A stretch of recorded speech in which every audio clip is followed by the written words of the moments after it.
എല്ലാവർക്കും ഹാപ്പി ദീപാവലി ആശംസകൾ എല്ലാവർക്കും. അപ്പോൾ നാളെ ദീപാവലിയാണല്ലോ. എന്തൊക്കെയാണ് എല്ലാവർക്കും ആഘോഷങ്ങൾ പറയൂ.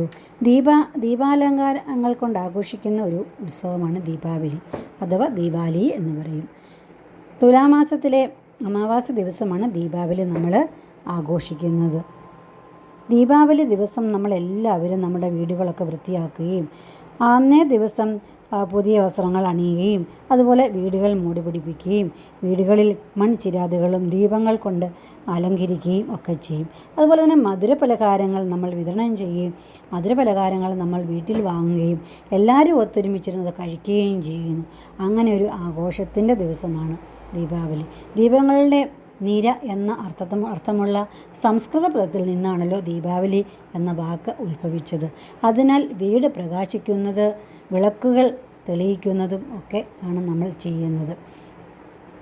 അതുപോലെ തന്നെ ദീപം, വിളക്ക്, ആവലി, നിര എന്നീ പദങ്ങൾ ചേർന്നാണ് ദീപാവലി. എല്ലാവരും അവരവരുടെ വീടുകളിൽ മൺചിരാതുകളും വൈദ്യുത അലങ്കാരങ്ങളും ഒക്കെ ഉപയോഗിച്ച് അങ്ങനെ വീടുകൾ നമ്മൾ പ്രകാശപൂരിതമാക്കി ഈ ഉത്സവം നമ്മൾ ആഹ്ലാദപൂർവ്വം നമ്മൾ കൊണ്ടാടുകയാണ് ചെയ്യുന്നത്.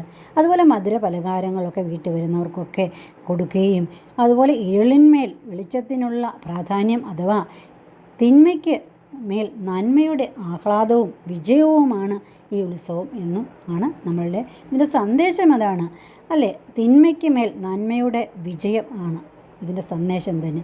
അപ്പോൾ എല്ലാവരും ദീപാവലി ആഘോഷിക്കുക. ദീപങ്ങൾ കൊണ്ട് എല്ലാവരും അവരവരുടെ വീടുകൾ അലങ്കരിക്കുക. അതോടൊപ്പം തന്നെ നല്ല മധുര പലഹാരങ്ങൾ ഉണ്ടാക്കുകയോ വാങ്ങുകയോ ചെയ്ത് കുടുംബാംഗങ്ങളെല്ലാം ഒത്തുകൂടി എല്ലാവരും ഇരുന്ന് ആ മധുര പലഹാരങ്ങൾ കഴിക്കുക. എല്ലാവരും പ്രാർത്ഥിക്കുക.